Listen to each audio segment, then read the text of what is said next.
राम राम किसान भाइयों, मैं नितिन फिर से हाजिर हूँ आपके अपने चैनल नितिन देओल में। किसान भाइयों, आज हम बात करेंगे गेहूं की फसल के अंदर जिंक की कमी को हम किस तरीके से पहचान सकते हैं। जिंक की कमी से होने वाले नुकसान क्या क्या है हमारी फसलों के अंदर, और यदि इसकी कमी हो जाती है तो हमें कितनी मात्रा में जिंक को किस समय पर डालना है, इसका स्प्रे करें या फिर इसे नीचे डालें, क्या डोज रहेगी, क्या कीमत रहेगी, सब कुछ किसान भाइयों बड़ी बारीकी के साथ आपको बताने वाला हूँ।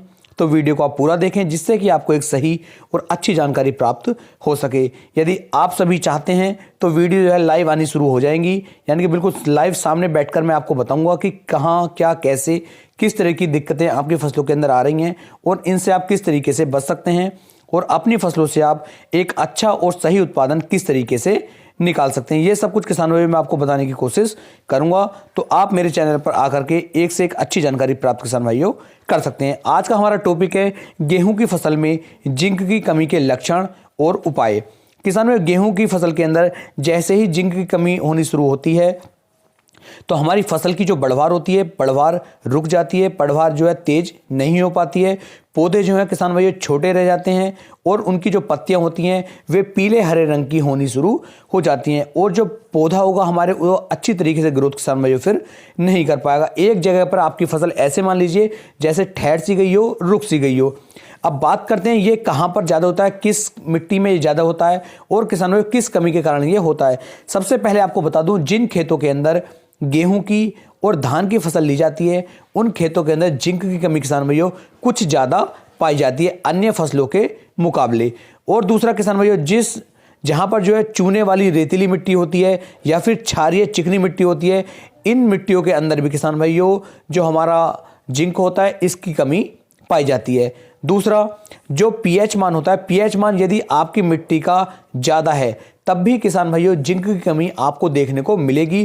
पीएच मान कैसे नापते हैं, यदि आप ये जानना चाहते हैं तो मेरे दूसरे चैनल पर आप जाकर के देख सकते हैं, वहां पर मैंने इसके लिए वीडियो बनाई हुई है। यदि आप कहेंगे तो मैं उसका लिंक नीचे डिस्क्रिप्शन में दे दूंगा।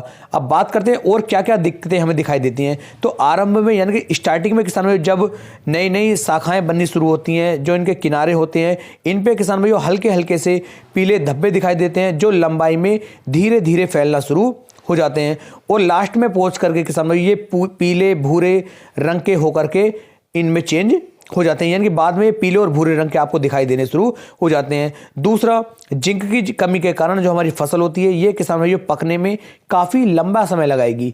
जिस खेत के अंदर जिंक की कमी आ जाएगी वो फसल मान लीजिए 20 दिन के अंदर पकनी थी तो वो जो हमारी फसल है फिर 25 दिन 28 दिन के अंदर पक करके तैयार होती है। तो इस तरह की दिक्कतें भी आपको देखने को मिल सकती हैं। अब बात करते हैं किसान भाइयों किस तरीके से हम इसकी पूर्ति कर सकते हैं।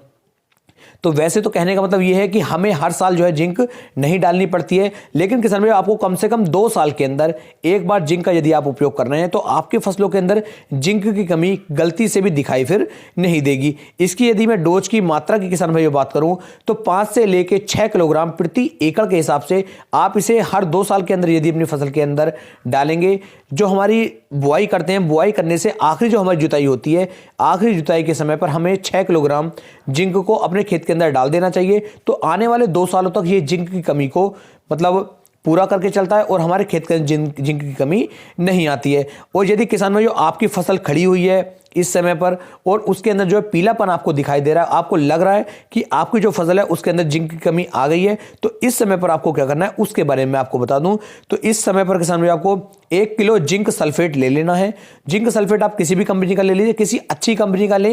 यहां पर कंपनी का प्रचार प्रसार में गलती से भी नहीं करना, किसी भी एक अच्छी कंपनी का 1 किलोग्राम जिंक सल्फेट ले लीजिए और इसे किसान भाइयों लगभग आप जो है 100 लीटर पानी के अंदर मिक्स कर लीजिए और इसी के अंदर जो है आपको 1 किलोग्राम यूरिया भी और मिक्स कर लेना है और इन्हें सबको आपस में अच्छी तरीके से मिक्स करने के बाद अपने फसल पर आप इसका स्प्रे कर सकते हैं। तो इससे किसान भाइयों जिंक की कमी बिल्कुल ही आपके जो फसल थी उसके अंदर से खत्म हो जाएगी। दूसरा किसान भाइयों, यदि आप चाहते हैं कि नीचे डाल के इसकी पूर्ति करना चाहते हैं तो आपको 5 से लेकर 6 किलोग्राम जिंक सल्फेट लेना है और इसे यूरिया के अंदर मिक्स करके अपने खेत के अंदर सिंचाई से पहले आप डाल दीजिए। तो 8 से लेकर 10 दिन के अंदर आपको अच्छे रिजल्ट देखने शुरू हो जाएंगे। अच्छे रिजल्ट मिलने शुरू हो जाएंगे और आपकी फसल के अंदर से जिंक की कमी पूरी हो जाएगी और आपकी जो पैदावार होगी वो 15 से लेकर 20% तक किसान भाइयों बढ़ जाएगी। तो उम्मीद है मैं आपको एक सही और सॉलिड जानकारी दे पाया हूं। यदि वीडियो पसंद आई हो तो वीडियो को आप शेयर भी कर सकते हैं।